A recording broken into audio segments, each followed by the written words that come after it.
ವಿಡಿಯೋದಲ್ಲಿ ಕೆಸೆಟ್ ಪೇಪರ್ನಲ್ಲಿ minimum marks ಎಷ್ಟು ಬೀಳಬೇಕು ಅನ್ನೋದನ್ನು ನಾನು ಹೇಳ್ತಾ ಬರ್ತೀನಿ. ಬಟ್ ಇಲ್ಲಿ ನಮ್ಮಲ್ಲಿ ಕೆಸೆಟ್ ನೆಟ್ಟಲ್ಲಿ ಏನಾಗುತ್ತೆ, ಮಿನಿಮಮ್ ಮಾರ್ಕ್ಸ್ ತೊಗೊಂಡು ಪಾಸ್ ಆಗಿ ನೆಕ್ಸ್ಟ್ 6% ಕ್ರೈಟೇರಿಯಾದಲ್ಲಿ ಎಲಿಜಿಬಿಲಿಟಿ ಪಡ್ಕೋಬೇಕಾಗುತ್ತೆ. ಹೀಗಾಗಿ ಈ ಕೆಸೆಟ್ ಪರೀಕ್ಷೆಯ ಫಸ್ಟ್ ಸ್ಟೆಪ್ಪನ್ನು ನಾವು ನೋಡ್ತಾ ಬರುವ ಮಿನಿಮಮ್ ಮಾರ್ಕ್ಸು ಪೇಪರ್ 1ಗೆ ಎಷ್ಟು ಬೀಳಬೇಕು, ಪೇಪರ್ 2ಗೆ ಎಷ್ಟು ಬೀಳಬೇಕು, ಅಥವಾ ಪೇಪರ್ 1, 2 ಸೇರಿಕೊಂಡು ಎಷ್ಟು ಬೀಳಬೇಕಾಗುತ್ತೆ ಅಂತೇಳಿ ಇದು ಕೆಸೆಟ್ ಅಧಿಸೂಚನೆ. ಇಲ್ಲಿ ಪರೀಕ್ಷಾ ಫಲಿತಾಂಶ ಪ್ರಕಟ ವಿಧಾನ ಅಂತ ಕೊಟ್ಟಿದ್ದಾರೆ. ನೀವು ನೋಡ್ಬೋದು ಇಲ್ಲಿ ಕೆಸೆಟ್ ಪರೀಕ್ಷೆಯಲ್ಲಿ ಅರ್ಹತೆ ಪಡೆಯಲು ಫಲಿತಾಂಶ ನಿಯಂತ್ರಣ ಹಂತಗಳನ್ನು ಹೇಳೋದು ಇಲ್ಲಿ ನೋಡ್ತಾ ಬರ್ರಿ. ಅರ್ಹತೆಗಾಗಿ ಸಹಾಯಕ ಪ್ರಾಧ್ಯಾಪಕರ ಅರ್ಹತೆ ಅಂದರೆ ಕೆಸೆಟ್ ಅರ್ಹತೆಗಾಗಿ ಅಭ್ಯರ್ಥಿಗಳು ಪೇಪರ್ 1, ಪೇಪರ್ 2 ಪತ್ರಿಕೆಗಳ ಒಟ್ಟು ಅಂಕಗಳಲ್ಲಿ ನಿರ್ದಿಷ್ಟಪಡಿಸಿದ ಕನಿಷ್ಠ ಅಂಕಗಳನ್ನು ಪಡೆಯಲೇಬೇಕು ಅಂತ ಕೊಟ್ಟಿದ್ದಾರೆ. ಕನಿಷ್ಠ ಅಂದರೆ ಮಿನಿಮಮ್ ಇಷ್ಟು ಮಾರ್ಕ್ಸ್ ಬೆಳೆಯಬೇಕು. ಅದಕ್ಕೆ ಅವರು ಏನಂತಾರೆ, minimum marks to be obtained, ಇಷ್ಟು ಪರ್ಸೆಂಟೇಜ್ ಆಫ್ ಮಿನಿಮಮ್ ಮಾರ್ಕ್ಸ್ ಬೆಳೆಯಬೇಕಾಗುತ್ತೆ. ಹೀಗಾಗಿ ನಮಗೊಂದು ಕ್ಲಾರಿಟಿ ಬಂತು. ಒಟ್ಟು ಪೇಪರ್ 1, ಪೇಪರ್ 2 ಸೇರಿಕೊಂಡು ಮಿನಿಮಮ್ ಮಾರ್ಕ್ಸ್ ಬೆಳಬೇಕಾಗುತ್ತೆ. ಅದು ಎಷ್ಟು ಅಂತ ನೋಡ್ತಾ ಬರೋದಾಗಿತ್ತು ಅಂದರೆ, ಇಲ್ಲಿ ನೋಡಿ ಜನರಲ್ ಮೆರಿಟ್ ಇದೆ. ಜನರಲ್ ಮೆರಿಟಲ್ಲಿ ಎಷ್ಟು ಕೊಟ್ಟಿದ್ದಾರೆ ಅಂತಂದರೆ 40% ಮಾರ್ಕ್ಸ್ ತಗೋಬೇಕಾಗುತ್ತೆ ಇನ್ 2 ಪೇಪರ್ಸ್.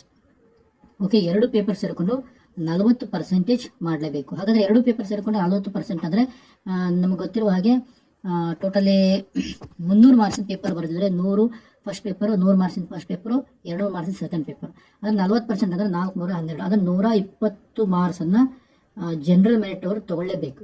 119 ಇತ್ತು ಅಂತಂದರೆ ನೀವು ಕೆಸೆಟ್ಗೆ ಎಲಿಜಿಬಲ್ ಆಗೋದಿಲ್ಲ.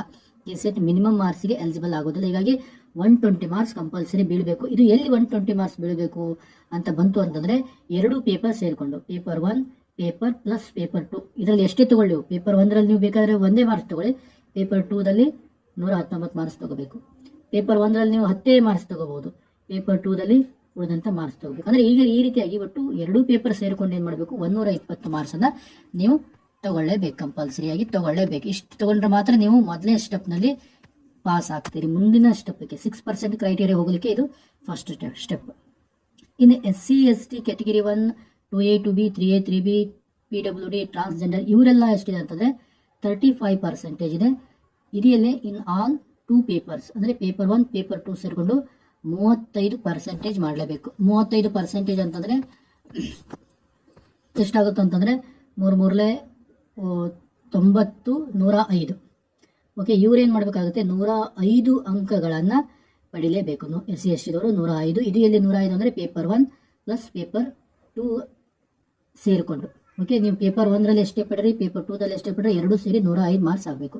ಅಂದಾಗ ಏನು ಮಾಡ್ತಾರೆ, ನೀವು ಕನಿಷ್ಠ ಅಂಕಗಳ ಒಂದು ಏನು ಮಾಡ್ತೀರಿ, ಪಡೆದಂಗೆ ಆಗುತ್ತೆ. ಕನಿಷ್ಠ ಅಂಕಗಳನ್ನಿಂದ ಪಡೆಯಲೇಬೇಕು ಅಂದ್ಕೊಟ್ಟಿದ್ದಾರೆ. ಈ ಕನಿಷ್ಠ ಅಂಕಗಳನ್ನು ಪಡೆಯಬೇಕಾಗುತ್ತೆ. ಜನರಲ್ ಮೆರಿಟ್ನವರು 120, ಇವರು 105. ಇದು 35%, ಇದು 40%. Minimum marks to be obtained paper 1, paper 2 ಸೇರಿಕೊಂಡು. ಹೀಗಾಗಿ ಆಲ್ರೆಡಿ ಕೆಸೆಟ್ನ ಕೀ ಆನ್ಸರ್, ಪೇಪರ್ 1 ಕೀ ಆನ್ಸರನ್ನು ಆಲ್ಮೋಸ್ಟ್ ಆಗಿ ಭಾಳಷ್ಟು ಜನರು ನೋಡಿರ್ತೀರಿ.